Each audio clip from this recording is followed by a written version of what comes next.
On se croise avec Laurent en février. Il me parle d'un film qui s'appelle. Il me dit il y a un film que je viens de terminer qui est super. Et il me parle d'un film qui est Imago que vous avez vu ce matin. Et je lui dis mais d'autres dossiers que j'avais lus et je dis mais t'es toujours dans les bons coups. C'est fou, à chaque fois, c'est les projets que je trouve le plus fort, les plus aboutis entre eux, où il y a vraiment quelque chose. Tu étais déjà hyper identifié avec Montage Anatomie d'une chute, les films d'Arthur Harari, que ce soit Diamant Noir ou Onoda. Mais en plus, je me suis dit, mais là, c'est hyper intéressant. En fait, il y a des projets moins identifiés, même si Denis, il avait aussi déjà une carrière avec une reconnaissance, mais il était moins identifié. Je me dis, mais c'est fou la précision de tes choix, le courage et la sensibilité qui émanent de toute ta filmographie. Donc je me dis, il faut absolument qu'on organise quelque chose autour de ton travail. C'est fait. Donc on a 1 heure. Et je vais essayer de laisser du temps pour que vous puissiez poser toutes les questions, mais commençons par l'introduction. Qu'est-ce qui t'a donné envie de devenir monteur? Comment ça s'est fait? Qu'est-ce que tu as étudié? Comment ça s'est passé au tout début? Alors, bonjour, déjà merci à tous d'être là, merci pour cette invitation et aussi de ce qui met en avant le montage qui n'est pas souvent highlighté dans les festivals. C'est vraiment un super honneur de représenter ce corps de métier dans le cinéma hyper important. Comment je suis devenu monteur? Alors, au départ, moi je voulais faire des films, je voulais être réalisateur, et je suis allé à la fac à Paris 8 parce que après des études de sciences, j'ai fait une prépa scientifique pour faire plaisir à mes parents, je crois. Et après, je voulais intégrer des écoles, j'avais raté les concours, ça marchait pas, j'en avais marre de me rater, et j'ai décidé d'aller à Paris 8, qui était réputé à l'époque, la fac à Saint-Denis, pour faire de la pratique aussi, quoi, pas qu'un enseignement théorique. Et bon, en réalité, il n'y avait pas énormément de pratique, mais il y avait des profs super intéressants, on voyait des films super chouettes, et surtout c'est là que j'ai rencontré toute une bande de potes, qui sont toujours des potes, et il y a une petite génération qui a fait des films qui sont passés à cette époque-là par Paris 8, dont les frères Harari, Arthur Harari et son frère Tom, qui est réalisateur, mais qui est surtout connu comme chef opérateur, et qui est vraiment mon meilleur ami depuis cette époque. Justine, elle a fait les Beaux-Arts, c'est un peu différent, mais je l'ai rencontrée par la suite. Et j'ai rencontré aussi, il y a toute une génération, il y a Catel qui les verrait, qui a fait Paris 8, il y a pas mal de monde, Anna Novion, enfin voilà, il y a des gens de cette génération-là quoi, qui ont réussi à faire des longs métrages en tout cas. Et en fait, moi, pour gagner ma vie à la fac, pour pas trop peser sur mes parents, j'avais décidé d'avoir un boulot alimentaire. Et j'ai fait du coup des stages et des assistanats en montage parce que c'était ce qui était le plus simple à trouver pour moi immédiatement. Donc j'ai été assistant très très longtemps sur des téléfilms, des séries vraiment pas géniales quoi, mais qui m'ont beaucoup appris qui m'ont appris la technique du montage et surtout qui me permettaient de vivre quoi. Donc je sais pas, ça va peut-être pas vous parler s'il y a des jeunes, mais j'ai fait des Navarro comme assistant, l'Instit avec Gérard Klein, vous voyez ce genre de truc quoi. Et pas du tout glorieux, mais voilà, en tout cas c'était un peu mon école technique, on va dire, pour apprendre la machine. Et en fait, comme dans cette bande de potes, je savais faire marcher un Avid, assez rapidement, quand on a commencé à faire des courts-métrages un peu en contrebande, je me suis retrouvé à monter les courts-métrages des copains, quoi. Et dont ceux d'Arthur, qui était déjà à l'époque très, très ambitieux, très décidé, enfin on voyait bien qu'il y avait quelque chose qui se dessinait.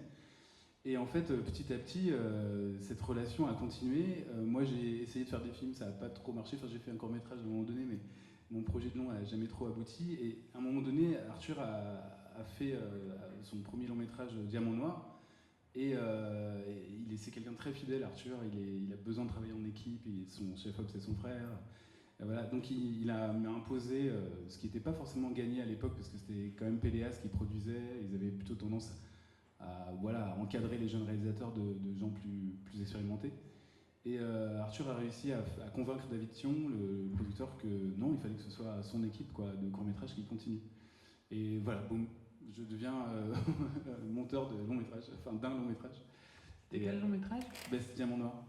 Et du coup, ensuite, par ailleurs, j'ai eu des enfants avec ma compagne et tout ça, donc les montages font que je me suis retrouvé monteur comme ça un peu par le côté quoi. Mais ça va avec mon approche. fait, j'ai une approche du montage qui est assez scénaristique. Enfin, en tout cas, je questionne beaucoup les histoires. Je pense que j'ai pas une approche de montagiste. Je sais pas si le terme est acceptable, mais enfin voilà, j'ai tendance à essayer d'élever un peu au maximum les films en les questionnant presque en dehors de. Je m'autorise à ne pas me contenter des idées préexistantes ou des rushs. C'est-à-dire que assez souvent, je dis, mais là, en fait, une fois qu'on en est là dans le film, il faudrait qu'on ait ça, même si c'est pas tourné, même si c'est pas écrit. Et des fois, les réalisateurs, ça les perturbe. Mais je leur dis, mais c'est une étape, en fait. On va pas retourner, on va pas faire des retakes. C'est juste que si on se le formule, si on s'autorise à être à l'étape du scénario, et ben, après, on formule quelque chose qu'on va transformer avec les rushs et ça va donner ce qui nous manque. On va passer par un autre chemin que le retake. On va faire du montage, mais en même temps, ça nous libère l'imaginaire. Et enfin voilà. Parce que du coup, tu as une formation en autodidacte, même si c'est l'expérience qui t'a donné. Il y a des formations en montage, mais toi, tu as appris en faisant. Ouais, complètement. Et j'ai même envie de dire que j'ai aussi fait des assistanats sur des trucs un peu plus costauds que des téléfilms. Pas forcément des films géniaux, mais par exemple, j'ai été assistant sur la piste du Marsupilami de Alain Chabat. Okay. Quand même. C'était Marilyn Montieu, la monteuse, et c'est une super monteuse, mais extrêmement exigeante. Et comme c'était un film d'animation, qui mélangeait prise de vue et animation, Marilyn, elle était assez incroyable. Elle disait, par exemple, moi, à l'époque du montage, il n'y avait pas le Marsupilami en 3D, il y avait le Marsupilami en 2D, et encore, elle imaginait des séquences, comme c'était possible, vu que c'était de l'animation. Donc elle me disait, bon voilà, alors là, il y a Jamel qui est là, et en face, il y a le Marsu qui fait ci, qui fait ça, je voudrais que dans ce plan, elle me demandait de créer des séquences pour qu'elles soient animées ensuite. Et donc elle me demandait de maqueter pour qu'elle avance sur autre chose. Et donc je me retrouvais à devoir imaginer des choses qui n'existaient pas, quoi. Et donc j'ai utilisé, alors que vraiment de manière autodidacte, parce que j'ai pas de formation ni de VFX ni rien, j'ai utilisé énormément d'outils David, du logiciel de montage, pour retimer, recadrer, merger des plans, mélanger plusieurs plans pour en créer d'autres. Et c'était vraiment pour répondre à la demande de la monteuse, mais je me rends compte aujourd'hui que dans mon travail de monteur presque de tous les jours, c'est devenu une liberté. C'est-à-dire que j'ai compris qu'on pouvait complètement tout essayer, en tout cas, qu'il n'y a aucune chose que je m'interdis. Par exemple, là, en ce moment, je travaille avec Arthur Harry sur son prochain film. On passe notre temps à réinventer des scènes. Alors évidemment, on retombe un peu sur les pattes du film, mais en vrai, c'est les choses un peu. Enfin, j'essaie de dire ça parce que je sens qu'il y a quand même des jeunes et tout. En fait, dans un parcours comme ça, il y a des choses dont on n'est pas forcément très très fier, mais qui nous apportent des super atouts, quoi, pour la suite, pour faire d'autres choses plus nobles. Voilà. Donc on va commencer on va vous montrer 3 extraits. Donc tu parlais du premier long métrage. C'est lui. Attends. Est-ce que c'est le bon extrait? Non. Alors.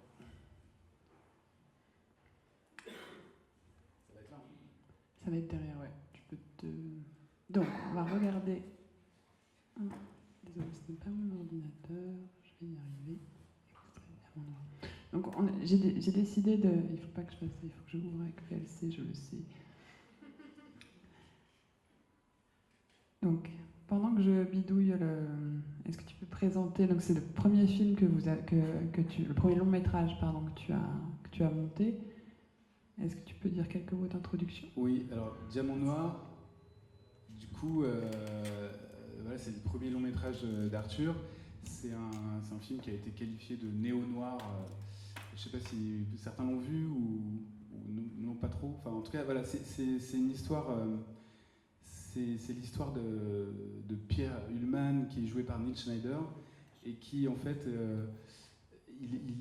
c'est une trame de vengeance. En fait, c'est quelqu'un qui a hérité de la damnation de son père, du récit en tout cas que son père lui a fait d'avoir été exfiltré d'une famille de diamantaires juifs d'Anvers. Et il a hérité de ce trauma paternel. Et du coup, quand il le reconnecte avec cette famille, il a un désir de vengeance, une espèce de rage comme ça. C'est une trame où le personnage est un peu sous couverture dans sa famille. Il est invité pour des travaux, des choses pas nobles. On lui dit ouais, comme tu fais des travaux, tu vas nous retaper l'atelier, tout ça. Et en fait, il vient pour essayer de leur faire mal, quoi. Et il se trouve que par ailleurs, dans le film, sans trop spoiler, en fait, cette légende, cet art originel qu'il a, elle est un peu erronée, quoi. C'est l'histoire de quelqu'un qui se trompe, quoi, en fait. Donc, j'en dis pas plus, sinon ça dévoile un peu trop le film si vous le voyez un jour, mais là on va voir le début et j'aurai des trucs à dire sur comment ce début a été monté autrement que le scénario, quoi. Merci.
Pour éviter de...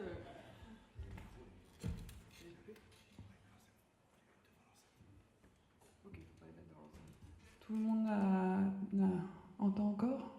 Personne n'est... Alors, on fait des courts extraits. T'as beaucoup de hits et on va voir 3 extraits ensuite au Moda et ensuite le début d'Anatomie d'une chute.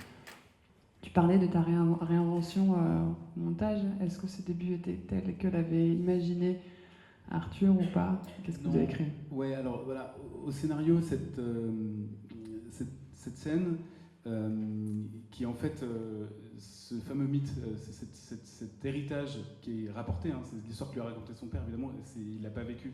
Le film commence par cet œil qui vibre, qui dort, donc c'est un rêve, en tout cas c'est ce qu'il se représente être, ce que son père lui a raconté de son trauma originel, quoi. C'est la tare, quoi, c'est la trace, la blessure. Et en fait, cette scène était dans le premier tiers, je ne sais plus exactement si c'était la scène 15 ou 30, je ne sais plus, mais c'était pas du tout au tout début. Et quand on racontait le film, avec cette scène qui arrivait en plein milieu, elle était d'une telle violence visuelle, parce qu'on n'était pas dans le noir et tout, mais quand on est vraiment dans le noir, la main, le sang, et tout, c'est vraiment violent, on s'y attend pas. En fait, nous-mêmes, et même en le partageant, les spectateurs étaient complètement déroutés par cette scène. Au début du film, ça les perturbait complètement. C'est-à-dire que tout ce qu'on avait commencé à mettre en place de la présentation du personnage déraillait. Et puis même, on nous en voulait presque d'être aussi violent gratuitement. Enfin, il y avait quelque chose qui ne matchait pas. Le registre était trop stylisé, les ralentis, cette lumière un peu bizarre et la violence. Et en fait, du coup, on se disait, mais on en a besoin, en fait, parce qu'on ne peut pas vraiment construire le film sans incarner ça. Et je me souviens qu'un des producteurs nous avait dit, mais c'est vraiment trop violent, peut-être qu'il faut même la couper, cette scène, essayer de faire une projection sans, et puis vous verrez, ça se trouve. Parce que c'est vrai qu'il en reparle, en fait. Il reparle. Donc, en termes d'information, on avait le passé du personnage. Mais c'est une chose d'avoir le passé, et c'est autre chose de ressentir la violence de ce que l'imaginaire croit avoir subi, en fait. C'est le poids des pères. Dans les films d'Arthur Harris, c'est toujours toujours une question comme ça de poids des pères sur les générations d'après.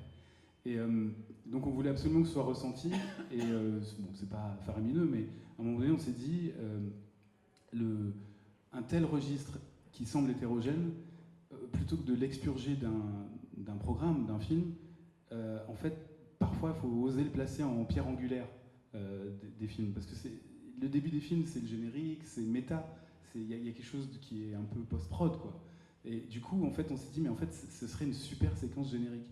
On a commencé à travailler en stylisant encore plus, en mettant plusieurs fois le son alors qu'il n'y avait qu'une fois où c'était prévu. Enfin, voilà, on a eu aussi l'idée de mettre l'œil qui vibre. Tous ces plans, là, par exemple celui-là, en fait, c'est un plan aux 50, hyper simple.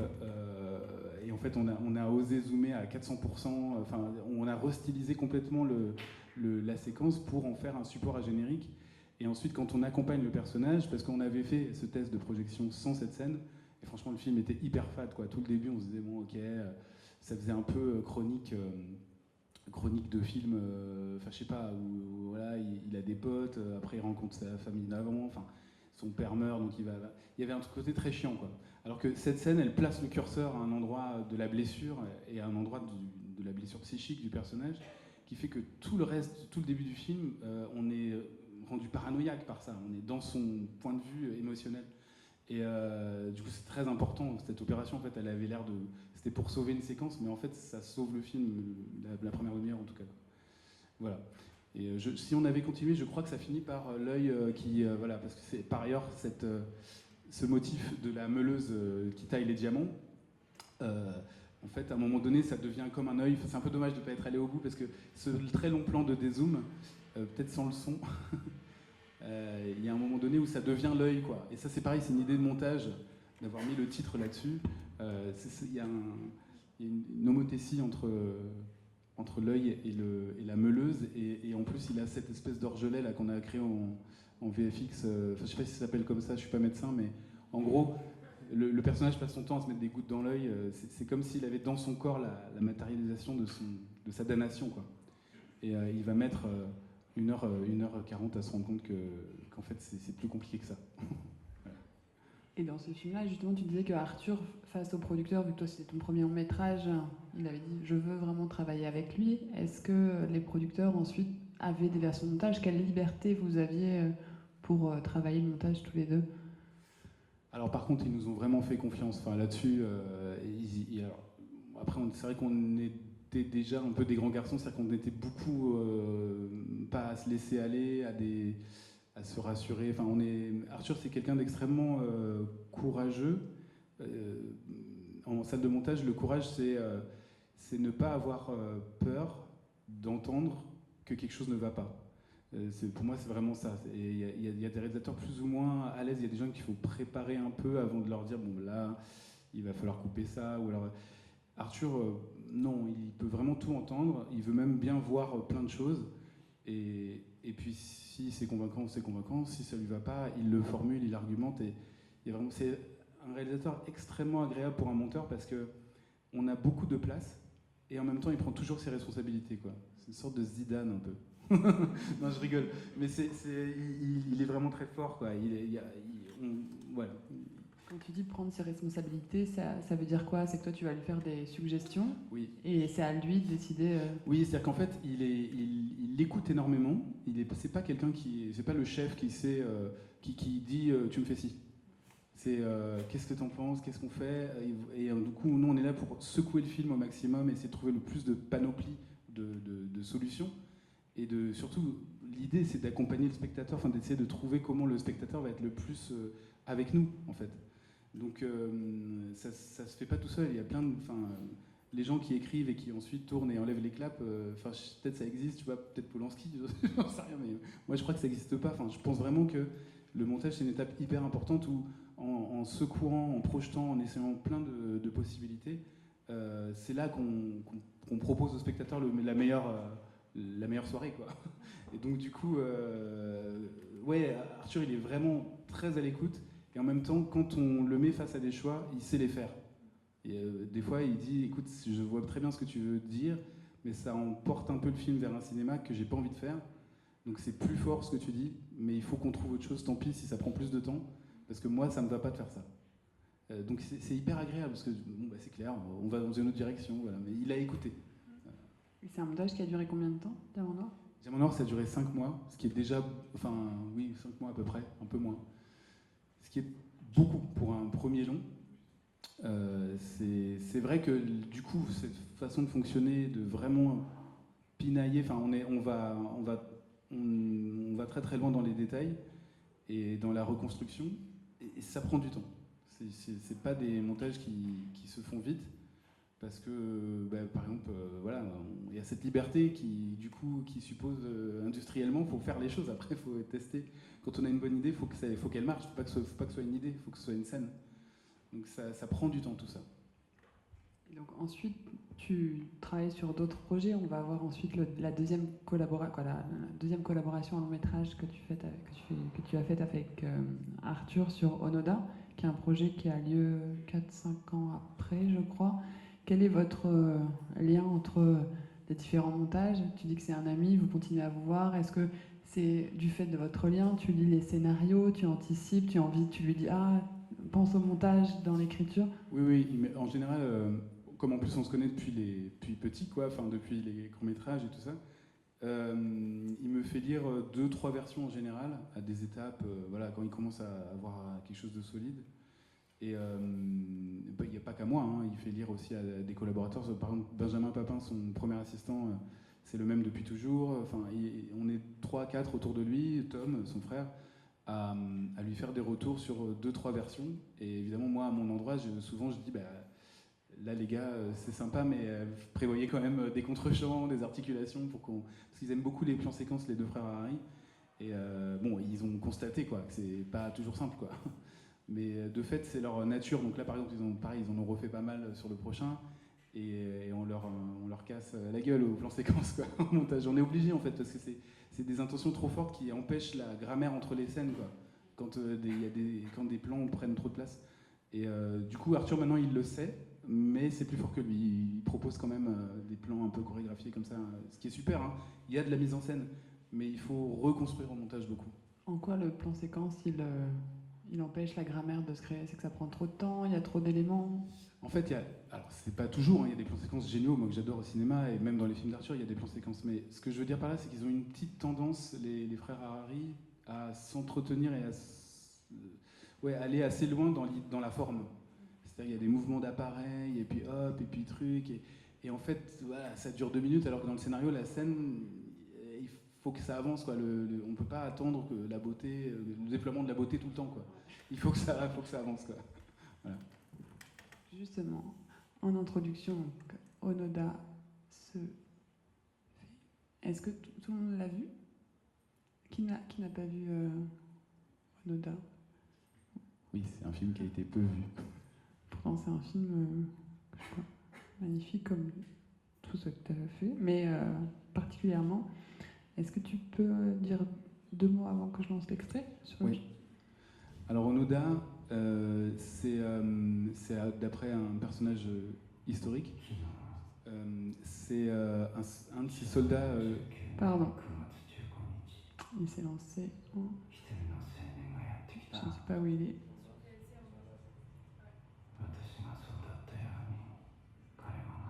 Ce n'est pas mon ordinateur, je suis plus...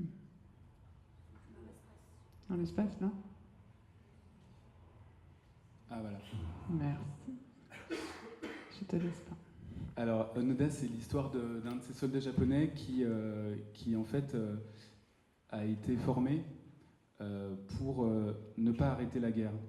Donc une fois que, on parle de la Seconde Guerre mondiale, une fois que 45, voilà, il y a la paix, il est resté 30 ans sur une île dans les Philippines. Alors le film a été tourné au Cambodge, mais c'est censé se passer aux Philippines. Et il est resté 30 ans, pas tout seul, hein, il était avec une bande de soldats qu'il a converti à son idée du monde, qui est que en fait, le Japon impérial va revenir, l'armée impériale, voilà. Et l'idée, c'était ne jamais croire que la guerre est finie et continuer à avoir des bastions de guérilla le temps que l'Empire se reforme et que le Japon revienne. Donc c'est un personnage, c'est un nationaliste, voilà, mais il a été formé pour ça. Et bon, ce qui a attiré Arthur, c'est le vertige absolu de, encore une fois, quelqu'un qui se trompe, mais qui se trompe avec cette espèce de candeur. Une des questions, c'était comment ne pas trop héroïser une figure nationaliste un peu tendancieuse, même pour les Japonais. Enfin, je veux dire, c'est une sorte de figure de l'extrême droite en fait au Japon. Hein. C'est un peu comme Jeanne d'Arc. Enfin, Jeanne d'Arc est récupérée par l'extrême droite en France. Mais Onoda, il pose un peu problème. Mais Arthur, il a essayé de comprendre ce que c'était que de réfuter le réel pendant 30 ans, quoi, de se tromper aussi longtemps et d'embarquer des gens qui meurent. Enfin, c'est vraiment cette question-là qui était traitée. Et voilà, donc le film fait 2h45, c'est en japonais, mais ça vaut le coup. Il faut le voir absolument en salle. Et je ne sais pas si je dois rajouter quelque chose. Non, c'est très bien, merci. Okay.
15h02, il fallait qu'on... Oui, ok. Voyez-le, s'il vous plaît. Du coup, comme j'ai plein de trucs à dire, je me lance, hein, parce que, en fait, ce début, la personne qu'on voit là, c'est Suzuki, il s'appelle. C'est la personne qui est arrivée donc en 74 et qui est une sorte d'aventurier, mais un peu loufoque. Hein. Il a par ailleurs cherché le Yeti. Oui. Bon. Et sur un de ces trucs, c'était de se dire, je vais trouver, parce que Onoda, c'était devenu une légende au bout de 30 ans. Comme il était dans sa jungle et qu'il se faisait... C'est un personnage qui se transformait un peu en mettant des feuillages sur lui. Là, on l'a pas vu, c'est plus tard dans l'extrait, le début un peu long. Mais en gros, il était devenu comme une légende. Est-ce qu'il existe ou pas? Enfin, il y a vraiment, pour les gens de l'île, c'était un fantôme, quoi, par exemple, au bout d'un moment. Et donc, même au Japon, est-il encore vivant? Où est passé le Major Onoda? Est-ce qu'il est le capitaine Onoda? Est-ce qu'il est encore vivant? Toutes ces questions-là existaient, mais de loin en loin. Et donc Suzuki, cette espèce de rigolo, enfin d'aventurier, il s'est mis en tête d'aller chercher là où le gouvernement japonais a essayé. Hein. Il y a eu plein d'expéditions qui sont allées, d'ailleurs c'est dans le film, qui qui sont allés essayer avec des haut-parleurs dans la jungle de dire c'est fini, la guerre est finie. Et l'autre il est là, il se planque, il n'y croit pas. Donc Suzuki il y va et il arrive à rencontrer Onoda et il arrive à le convaincre que c'est pas possible, quoi, qu'il doit raconter son histoire, qu'il doit rentrer, qu'il doit... Et d'ailleurs, Onoda va l'utiliser pour... il va pas dire oui, il va lui dire allez chercher la personne qui m'a donné mon ordre de mission. Bon, je vous spoil un peu le film, mais en gros, Onoda va mettre en scène sa sortie, en fait, grâce à ce mec. Donc, dans le scénario, ce personnage, il arrivait au bout de... Enfin, en gros, dans la première version fidèle au scénario, il arrivait au bout de 2 heures quoi, de film, au bout d'1h50, quoi. Comme ça, il y avait une rupture, c'est-à-dire qu'on suivait Onoda de manière un peu chronologique, et puis une fois que Onoda était seul, il y avait une espèce d'ellipse. Enfin, et à un moment donné, il y avait ce mec qui arrivait en bateau, et puis qui allait, on le suivait lui, qui allait retrouver Onoda dans la jungle. Et en fait, c'était comme si c'était le début d'un nouveau film au bout d'1h50, quoi. Et il y avait vraiment un problème de... Enfin, on perdait tout le monde, quoi, à ce moment-là. Et du coup, on s'est dit, mais comment faire pour que ça fonctionne, quoi, cette narration. Donc évidemment, on a eu cette espèce d'idée de dire, bon, faut l'introduire, en fait, dès le début. Donc on a commencé par le mettre un peu au début, essayer des scènes, etc. Puis on s'est rendu compte que, mais en fait, ça marche pas non plus, il y a un problème. Parce qu'en fait, le début du film, c'était le Onoda qui vieux, qui tente de se suicider, et qui, en fait, dans un groggy, il repense à toute son histoire, et là, on fait un flashback. Enfin, tout le film était comme ça, un peu construit en flashback. Et ça marchait pas non plus d'avoir ce petit personnage un peu à la Tintin là, qui débarquait sur l'île. Et à un moment donné, vers la fin du montage, on s'est dit mais en fait ce qu'il faut, c'est qu'il soit introduit par Onoda lui-même. Et c'est là qu'on a eu cette idée de faire une voix off qu'on a fait enregistrer ensuite à l'acteur qui joue Onoda, et qui a l'air de rien, mais qui est vraiment hyper forte, parce que c'est un peu pareil que dans Diamant Noir. Ça place le spectateur au bon endroit pour regarder l'histoire. C'est vraiment Onoda qui nous parle de... Vous voyez, ça fait un film au passé, il y a une grande nostalgie dès le début du film. C'est Onoda lui-même qui parle de ce jeune homme qui vient le chercher. Et d'ailleurs, ensuite, après, on suit le jeune homme et on a construit plein de trucs que tu n'as pas pu montrer là. Mais après, sur la berge, le jeune homme, il met une cassette audio qui n'a jamais été tournée. On l'a retournée ensuite. Ça, c'est une idée qu'on a eue. Ça illustre bien ce que je disais. C'est qu'on s'est dit, mais comment faire pour qu'il soit connecté, quoi. Il ne le retrouve pas comme ça. Donc en gros, parce que dans le scénario c'était comme ça, on a trouvé ce truchement, on a retourné dans un, je sais plus où c'était, dans un parc, quoi, un insert de radio-cassette, et il balance une musique qui est en fait la musique que Onoda écoute avec ses soldats pendant quasiment tout le film. C'est une musique qui revient 2-3 fois, c'est une musique de soldats comme ça. Et il la balance dans la jungle, et donc après on a utilisé des plans qu'ils avaient fait dans la jungle, un peu sans trop savoir pourquoi. Et la musique se diffuse dans la jungle, et après elle se perd. Et on retrouve ensuite Onoda quelque part en train de faire ses trucs d'Onoda, enfin, il cueille des fleurs, il va voir les tombes de ses potes. Et au bout d'un moment, on part Onoda, on entend la musique, il voit un paquet de clopes qui a rien à faire là dans l'eau, puis il entend cette musique, il hallucine, il se dit qu'est-ce que c'est que ce truc là-bas que j'entends, qui est ma musique, enfin il a l'impression d'halluciner. Nous on sait que c'est Suzuki qui a mis play, et là Onoda se souvient de son passé. C'est plus le suicide, et on retourne dans le passé, donc Onoda jeune, 30 ans plus haut, au moment où il est embarqué dans cette histoire d'armée et tout ça, avec un autre acteur qui joue le jeune. Donc, enfin, je sais pas si je me fais comprendre là, mais parce que c'est un film complexe, faut le voir. Enfin, il aurait fallu regarder un quart d'heure du début pour comprendre tout ce que je dis, mais ce que j'essaie de dire, c'est que le premier quart d'heure des films, moi j'appelle ça presque construire le fauteuil du spectateur, quoi. C'est hyper important de faire en sorte que le plus rapidement possible, on attrape le spectateur et on lui met la bonne tonalité et les bons éléments pour l'amener avec nous dans notre histoire. Et c'est le rôle du monteur d'accompagner le réalisateur ou la réalisatrice dans ce travail de clarification et de capter le spectateur, quoi. Et pour construire ce fauteuil, j'ai l'impression, là tu dis parfois il y a des choses qui marchent pas. J'ai l'impression que tu es un monteur qui parfois consulte d'autres personnes pour savoir si ça fonctionne ou pas, et que tu intègres des gens et commences. Voilà. Est-ce que tu peux nous dire comment tu travailles avec les avis externes? Parce qu'il y a des moments où tu dois être. Toi-même, tu connais tellement l'histoire, tu n'as plus forcément de recul sur ce qui est raconté, et comment tu intègres les avis des autres à ce moment-là. Oui, alors selon la personnalité du réalisateur ou de la réalisatrice à qui je travaille, on montre plus ou moins le film. Mais moi j'aime bien montrer beaucoup le film, pas forcément quand on est trop fragile, tout ça, Mais je pense qu'il faut ouvrir beaucoup la salle de montage pour tester. Vu qu'on invente beaucoup, on est un peu au bout d'un moment perdu, quoi. On a besoin de nous-mêmes, le simple fait de le projeter avec des gens qui découvrent, ça nous permet de nous-mêmes rénover notre regard, en fait. Et puis en plus, c'est hyper précieux. C'est d'ailleurs comme ça que je t'ai rencontré. Parce que, Sur Diamant Noir. Sur Diamant Noir, on t'avait demandé, enfin moi je te connaissais pas, c'est Arthur qui t'a demandé de venir voir. C'était assez tôt d'ailleurs, c'était une des premières projections, je crois. Et oui, c'est hyper précieux. Sur Imago, par exemple, c'est à un moment donné, moi, je travaillais avec Denis, puis j'ai regardé l'heure, enfin la date où on était, puis je me suis dit, mais en fait, bon, on peut s'en foutre de Cannes parce que le planning n'était pas du tout fait pour Cannes d'Imago. Il y avait du montage et puis voilà, quoi. Mais sauf que on était, on va dire début février, enfin, et puis quand on est début février, ça vaut le coup de se poser la question de Cannes, quoi. Et donc moi j'ai dit, mais là, la seule manière, vu qu'on n'a pas beaucoup de temps, la seule manière d'être prêt fin février, ce qui est pas si mal pour présenter à Cannes, c'est d'accélérer en faisant des projections. Donc on a fait pas mal de projections, et en fait ça nous a beaucoup amené de maturité, quoi. Quand on a beaucoup de retours, au bout d'un moment, on voit qu'il y a une phase où on arrête d'améliorer le film. C'est-à-dire qu'on sent bien qu'on retombe sur on rajoute, on remet ce qu'il y avait, on le remet autrement, mais le film commence à être solide, quoi.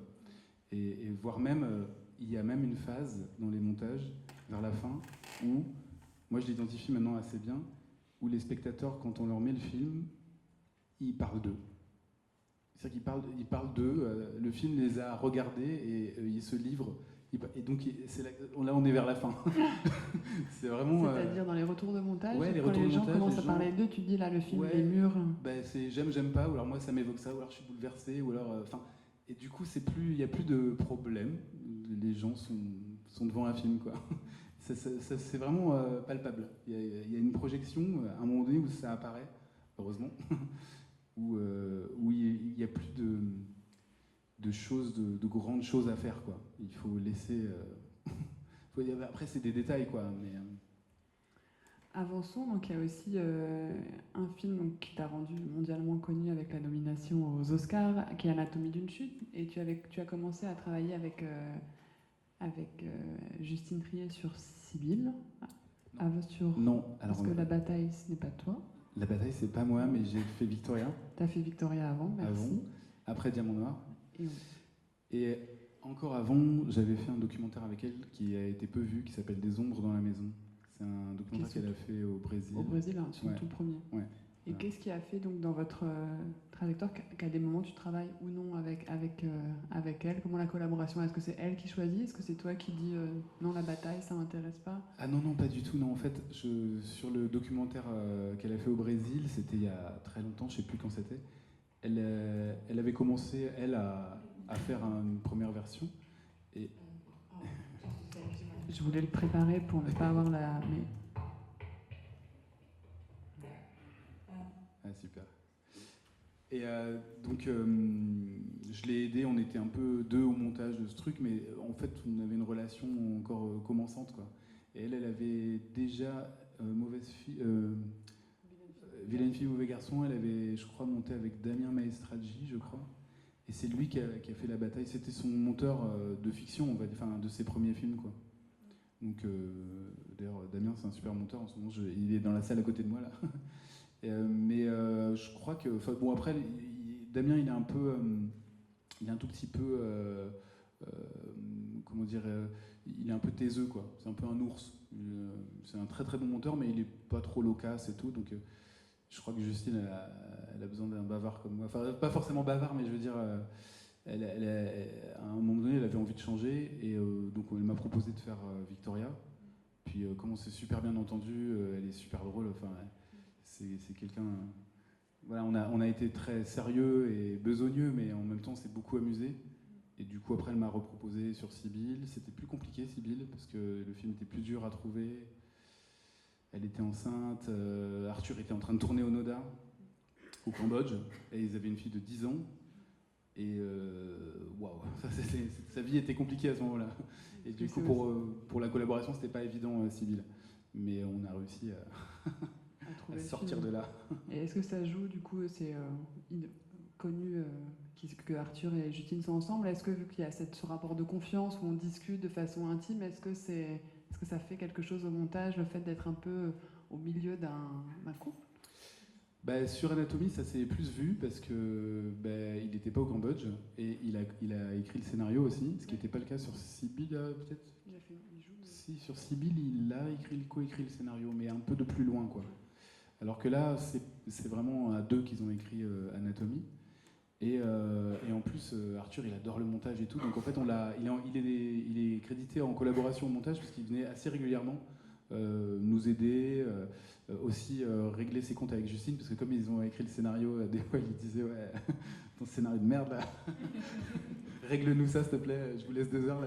Bon voilà, Justine fait un peu des numéros des fois, mais Arthur était ravi en fait, il adore le montage, il m'aime bien, donc il est venu des fois faire des missions sur notamment la dimension un peu procès quoi. Tout ce qui est jeu d'acteur, vertige et tout ça, c'est Justine. Mais le côté un peu procédure, c'est plus Arthur, si je schématise. Voilà. Alors, donc, est-ce qui n'a pas vu Anatomie d'une chute? Voyez-le aussi, moi. Donc, peut-être on va pas faire l'introduction, quelques mots, et on va voir la salle. Le fichier que j'ai n'est pas sous-titré français, mais c'est de l'anglais assez simple, on comprend assez bien. Et Laurent m'a demandé, il y a une phrase qui va arriver en premier, qui va faire sens, elle apparaît dans cet extrait, donc tendez l'oreille.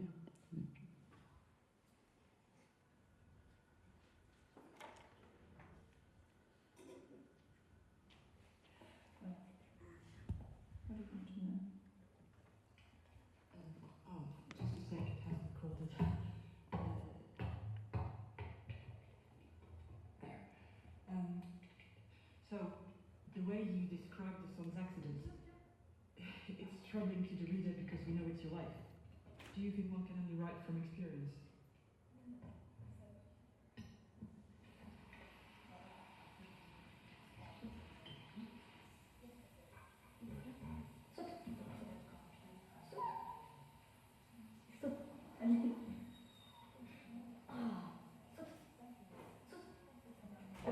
Leads me to an interesting story, and I decide to put you in the book that I'm writing, and that's it. It's not more. You're in the book. And yet I don't know you. What I do know about is my interest in you, and that is real. Yeah, but still, you have to meet me first. I'm real, in front of you now. Yes, that you are. Yes, so for you to start inventing, you need something real first. You say your books always mix truth and fiction, and that makes us want to figure out which is which. Is that your goal? What's it? Allez, viens.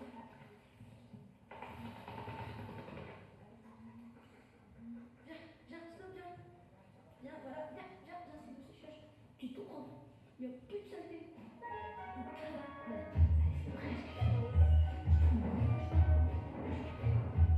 What would you write about? It's summer, working upstairs mostly. So, what interests you? What makes you so mad you want to explore it? Forget about your thesis, your studies. I don't want to be writing. It's okay. You don't have to write. Just talk like we're talking now. I don't want to go on with my question. Of course, I want to go on big. Of course. But we could chat too. Maybe we ask one question each, so nobody's frustrated. Make a normal conversation. Are you really interested in what interests you? Come on. Sure. I never see anybody. I work here all day long. You come to see me because you interest me. Okay, I run. It's one of my favorite things to do. Makes me feel high like I'm drugs. What do you know about drugs then? A whole lot. That's the next question. Maybe you don't write everything down. No, surely not.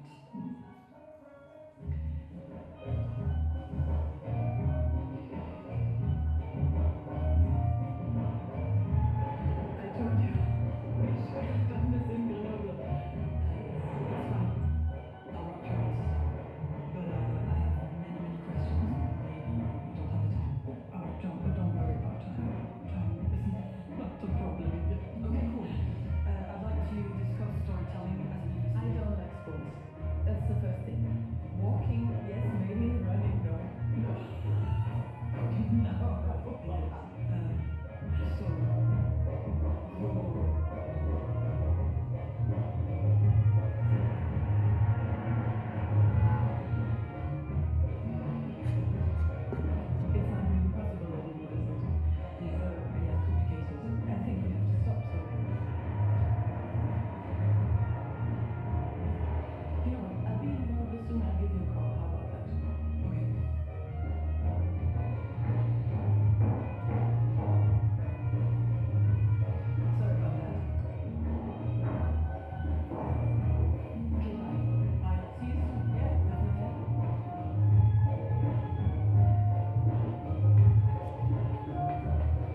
Bon, désolé, le son est...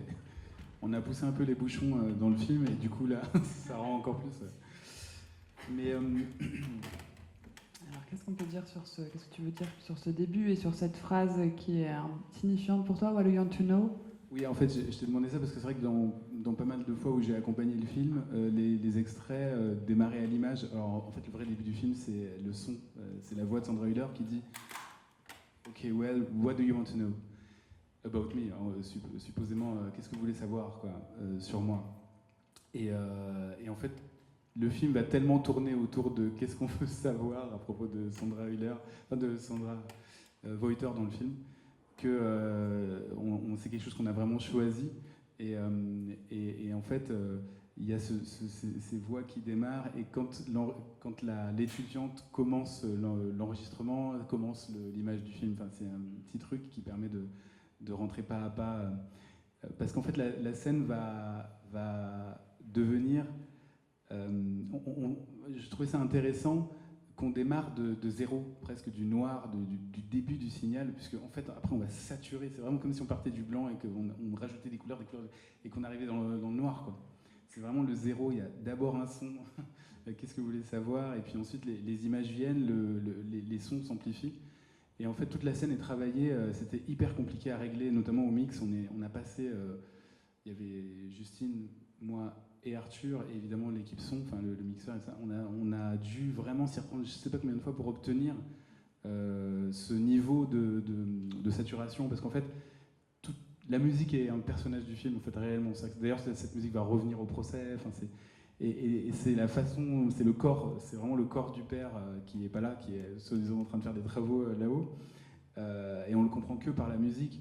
Et en gros cette scène elle est construite par layer, en fait. On a fini par comprendre de ça. Au départ, toute la mise en scène était un peu orchestrée. Il y avait des plans larges où elle discutait, il y avait des amorces, un peu thriller comme ça. Sandra Hüller derrière un fauteuil. Enfin, il y avait plein de plans possibles. Et on s'est rendu compte que déjà, ça jouait un peu moins bien sur ces plans-là. Et d'ailleurs, ça a été retaké, les plans. Le champ contre champ des deux a été refait pendant le tournage, parce qu'en gros, Justine m'a dit pendant le tournage, j'ai l'impression qu'on a raté la première scène. Est-ce que tu peux jeter un coup d'œil, etc. Et je lui ai dit, ouais, c'est vrai que c'est pas fou. Et elle-même, elle s'en rendait compte, elle était déjà... Et du coup, ils ont refait 2 prises à 2 caméras en plan serré à la fin d'une autre journée de tournage. Et en fait, elles étaient vraiment meilleures, elles avaient mieux compris, en fait. Sandra, ils ont plus ou moins pas commencé par ça, mais elle était trop stressée là, pour le premier tournage, et elle n'était pas au niveau, en fait, alors qu'elle est géniale. Et Camille, c'est pareil. Donc du coup, on s'est retrouvé avec ce champ contre champ serré. Et puis il fallait comprendre la scène. Ce qui était prévu, c'est que elle s'inspirait du film de Fleischer, L'étrangleur de Boston, où en fait il y a beaucoup de split screen. Je ne sais pas si vous avez déjà vu ce film, c'est un super film à voir, où c'est l'histoire d'un tueur, et c'est vraiment construit autour de plein de split screen, voilà. Et Justine, elle pensait qu'il y aurait plein de split screen dans le film avec les journalistes, tout ça. Enfin, elle avait plein d'idées formelles qu'on a complètement virées, parce qu'en fait c'était trop méta, c'était déjà très compliqué de suivre cette femme dont on ne sait pas si c'est elle la coupable ou pas. Donc si en plus on avait un layer comme un peu Dieu, quoi, avec plein de split screen dans le film, c'était plus possible de suivre son histoire. Donc en fait on a enlevé tout ça, et ce début était censé être avec le robinet, un bout du chien, un bout du cendrier, du verre de vin, la montagne, enfin c'était écrit comme ça. Et au début on a essayé, puis on s'est dit c'est chiant, ça marche pas, il faut être beaucoup plus simple, etc. Et puis à un moment donné on s'est dit, en plus ce qui serait génial, c'est de démarrer par le chien. Et on l'a pas forcément théorisé, mais en fait le chien c'est pareil, le chien et la musique c'est vraiment comme des excroissances du père, en fait. Il y a un truc et il y a même un truc en plus avec le chien, c'est que c'est comme quand je parlais de construire le fauteuil du spectateur, le fait de donner autant d'importance au chien, c'est que le premier plan c'est quand même un chien qui descend de l'escalier, et puis après il est en contre-plongée, et c'est comme si on voyait ensuite les 2 femmes à travers les yeux du chien. Et c'est un indice du fait qu'il ne faut pas tant que ça prêter attention au dialogue, même si c'est important, c'est intéressant, on est au début du film, on essaie de rencontrer nos personnages. En vrai, c'est presque autre chose qu'on demande aux spectateurs, c'est d'avoir une espèce d'approche sensorielle de ce qu'ils voient. Et donc le chien, c'est par lui qu'on commence à regarder le film. Le premier regard, c'est celui du chien. Et ensuite, donc, on monte à l'étage, il y a cet enfant, on commence à comprendre qu'il a peut-être un problème de vision, parce qu'il a des gestes un peu étranges. Et puis même, quand la musique apparaît, avec le père, cette musique qui apparaît tout d'un coup, elle apparaît donc à l'étage où il y a l'enfant, encore en haut il y a le père. Et c'est très important parce que tout le procès va essayer d'étudier à quel point et à quel endroit était le père. Est-ce que c'est possible qu'il soit mort en tombant qui était où au moment. Donc en fait, il faut les faire comprendre en étant à l'intérieur de la maison, la structuration de la maison. Et ça, on le fait par la musique. Et si je reviens au chien, c'est la première personne qui entend, c'est aussi le chien. Et quand la musique apparaît, il y a le chien qui fait ça. Et on raccorde en bas Camille Rutherford qui elle aussi fait c'est quoi ce son quoi. Et cette espèce de façon, c'est pas pour dire qu'il faut avoir la perception d'un chien pour apprécier le film, mais c'est quand même une manière de guider le spectateur pour lui dire attention, ne soyez pas trop premier degré, il y a plein de choses qui se passent, c'est bizarre, tout ça va prendre sens, soyez patient. Et puis au bout d'un moment, on comprend qu'en fait c'est l'histoire d'un mec qui empêche cette entrevue d'avoir lieu quoi. En bas, elles essayent d'être un peu dans la légèreté, il y a même un peu de séduction, tout ça. Au milieu, il y a cet enfant avec son chien, et là-haut, il y a quelqu'un qui va pas bien, quoi. Et voilà. Donc c'est une scène qui était... Bon, en plus, il y avait beaucoup plus de dialogue, on l'a réduit quasiment au tiers entre les deux femmes. Voilà. Merci, je vois qu'il est 15h26, je vous ai promis la parole. Donc si vous avez des remarques ou des questions pour Laurent, c'est le moment. Après, on va devoir aller présenter Sybille. Je me rends compte qu'on aurait dû prévoir 3 heures tant ouais, il y avait des... Non, t'es bavard, mais t'es surtout intéressant. Donc on aurait surtout dû prévoir 3 heures. Est-ce que quelqu'un a une chose à...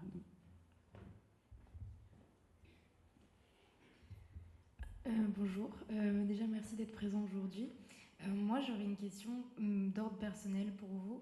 C'est quoi le film sur lequel vous avez préféré travailler et le film surtout qui vous a permis de gagner en expérience et qui vous a vraiment fait atteindre beaucoup de compétences en montage? Je dirais que c'est Onoda, le film qui m'a le plus challengé, et en même temps un challenge heureux, c'est-à-dire que j'ai eu l'impression qu'on s'est tous surpassés sur ce film, toute l'équipe technique. J'ai eu l'impression vraiment qu'on s'était un peu renforcé en faisant ce film, quoi. Et Anatomie, c'était passionnant à faire. Et la réception d'Anatomie a été quelque chose d'énorme pour moi. Enfin, j'ai eu vachement de visibilité. Ça m'a aussi permis de mieux comprendre comment fonctionnent les films une fois qu'ils sont montés. Parce que j'ai pu un peu être plus connecté aux gens qui le distribuent, comment on accompagne un film ensuite. Mais le film je pense, qui m'a le plus apporté de joie et d'accomplissement dans ce métier, c'est Onoda.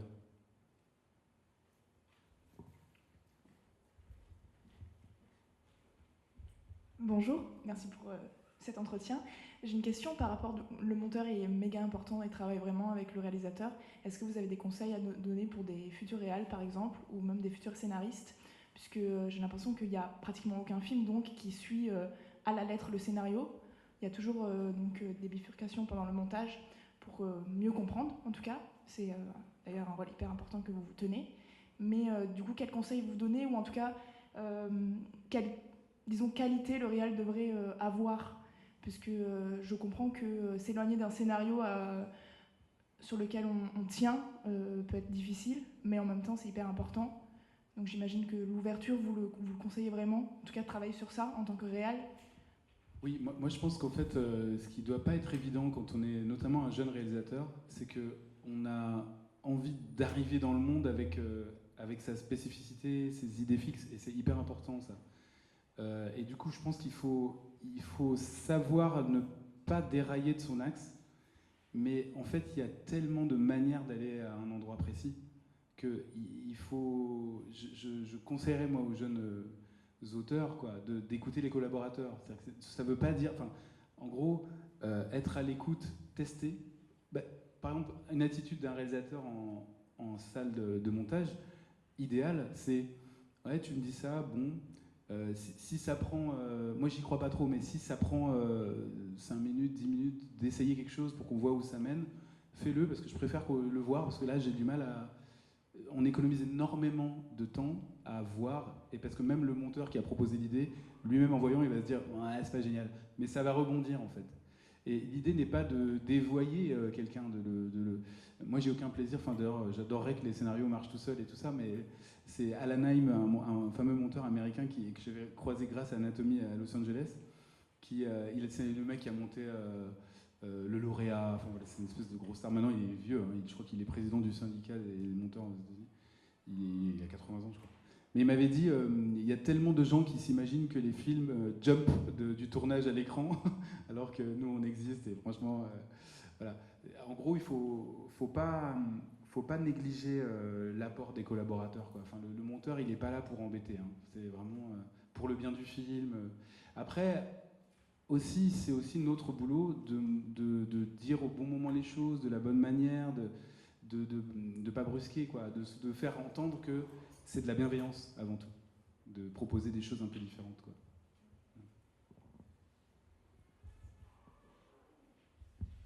Bonjour. Moi, ma question elle portait du coup sur Anatomie d'une chute. J'aurais voulu savoir comment vous avez fait pour... j'imagine que la réponse doit être plus longue que ça, mais si vous pouvez me résumer, comment vous avez fait pour atteindre cette espèce de justesse où finalement on voit les choses sans les voir et on les devine, elles transparaissent, mais on n'en a jamais la certitude en fait. Voilà. Oui, ben c'est la question qu'on m'a posée beaucoup quand j'ai accompagné le film il y a 2 ans. La réponse, c'est un peu ce que disait, ce qu'on a dit avec Natacha, c'est que, en gros, nous, on a beaucoup conjecturé des choses, mais à un moment donné, tout seul, on n'y arrivait pas. On a dû exposer le film à des projections. En plus, Justine n'aime pas trop projeter beaucoup. Donc on a dû en faire quand même, et on a sélectionné les gens à qui on montrait, comme ça on savait à peu près d'où ils parlaient, quoi. C'est important de ne pas se faire embarquer par des gens pour lesquels on n'a pas une grande confiance. Mais en gros, à un moment donné, sur un film comme ça, où l'ambiguïté est hyper importante, dès qu'on changeait un petit truc dans une scène annexe, ça pouvait complètement nous faire dérailler du film. Un exemple, par exemple, à un moment donné, il y avait une scène qu'on a dû couper qui était super, où il y avait un médium qui arrivait dans la maison, un peu à la demande du petit, parce qu'il y a la nounou, c'est un personnage qui était un peu coupé, qui était joué par... Bon, bref. En tout cas, il y avait une scène de médium où Sandra Hüller assistait au fait que le médium vomissait en se sentant chien. Enfin, il y avait une scène un peu hallucinante comme ça au milieu du film, et elle regardait ça. Et ensuite, elle appelait son avocat pour dire en fait, je me souviens qu'il y a une histoire de vomi, etc. Et du coup, quand on faisait dans cet ordre-là, pendant au moins une demi-heure, on se disait oh, la grosse manipulatrice, c'est forcément elle. Et on avait même du mal à l'aimer, enfin à la suivre. Alors, toute la proposition de Justine, c'est d'essayer d'être en empathie avec un personnage dont on ne sait absolument pas exactement ce qu'elle a pu faire, qu'est-ce qu'on pourrait lui reprocher. Donc en fait, on a dû couper cette scène tout simplement. Enfin, on a essayé de la déplacer, mais c'était pas possible pour des raisons scénaristiques. Donc on a dû l'enlever, alors qu'on l'adorait. Bah ouais, il faut libérer en fait l'ambiguïté. Fallait la protéger de certaines opérations qu'on faisait. Et nous, on avait l'impression que c'était génial ce qu'on proposait en le projetant. Et il y a plein de gens qui nous disaient, ils nous disaient pas cette scène est nulle ou cette scène pose problème, mais ils nous disaient 3 ou 4 scènes plus loin. Ouais, là, c'est pas très intéressant. Au procès, j'ai vraiment l'impression que les plans sur elle, il y avait même des critiques genre elle est dégueu et tout. Donc on se disait mais qu'est-ce qui va pas? Et il faut toujours prendre le retour des spectateurs comme des symptômes. Faut pas le prendre pour argent comptant en montage. C'est tellement systémique en fait. Quand on change un petit truc, les gens vont parler d'un problème 20 minutes plus tard, quoi. C'est vraiment faut être vigilant avec ça. Voilà. On a le temps pour une dernière question.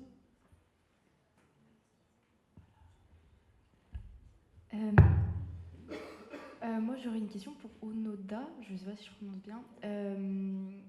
Vous avez dit que le tournage il s'est passé au Cambodge, alors que dans le film, le personnage est aux Philippines.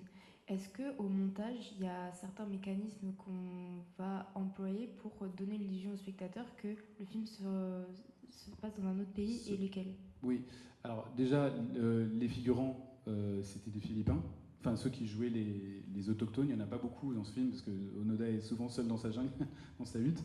Mais il y avait donc, voilà, évidemment, les gens qui jouent des Philippins sont des Philippins, quand ils parlent en tout cas. Et puis même le faciès, quoi, le morphotype, comme on dit. Mais il y a d'autres choses. Par exemple, on a notre ingé son allemand, Andreas le monteur son allemand, Andreas Hildebrand, qui est super, hein, qui a bossé avec Lars von Trier et tout, enfin c'est un mec génial. Il a demandé à un de ses potes qui allait en vacances aux Philippines d'aller faire des sons dans la jungle. Donc en fait les sons, parce que c'est pas du tout la même faune, alors personne n'est spécialiste des Philippines, mais quand même il y a des gens qui sont sensibles à ça, et surtout du coup on avait des sons hyper précis. Donc l'image, les arbres, c'est le Cambodge, mais le son, c'est les Philippines, par exemple. Et puis il y a une question, un corollaire de ce que tu poses comme question, c'est l'île, parce qu'en fait c'est une île, et au Cambodge, on a tourné sur le continent. Donc comment faire comprendre, faire sentir que c'est une île? Bon, en fait c'est assez simple, parce que quand on est sur une île, on a l'impression que c'est un continent.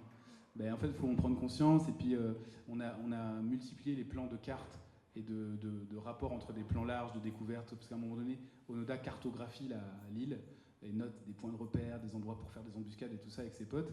Et en fait, dans ces séquences-là, on fait tellement croire par le cinéma que c'est vraiment l'île qu'on voit à travers les paysages, les plans larges, qu'au bout d'un moment, la question se pose plus du tout, évidemment. Et, enfin, voilà. Mais par exemple, si il y a des panneaux, des choses présentes dans la ville qui fait que le spectateur il pourrait reconnaître la ville. Ça, c'est des VFX. C'est-à-dire que déjà, sur le tournage, on essaye d'effacer des trucs. C'est comme les films d'époque, tu vois, quand tu vires des coins de rue ou des... Enfin, tu vois, dans les films d'époque, tu as toujours un petit budget VFX pour enlever les éléments de modernité, quoi. C'est du même ordre, quoi. On triche l'image en post-prod, en prod ou en post-prod. Du coup, c'est un plaisir au montage de créer cette illusion, un petit peu. Oui, alors en fait, c'est plus qu'un plaisir, c'est un devoir de le faire au maximum par le montage pour avoir le moins de VFX à faire. C'est pour ça que, ça coûte cher les VFX en fait. Donc il faut essayer d'en enlever ou de pas en rajouter qui sont pas utiles, quoi. Voilà. En tout cas, merci beaucoup, Laurent. C'était un plaisir. Merci. Merci.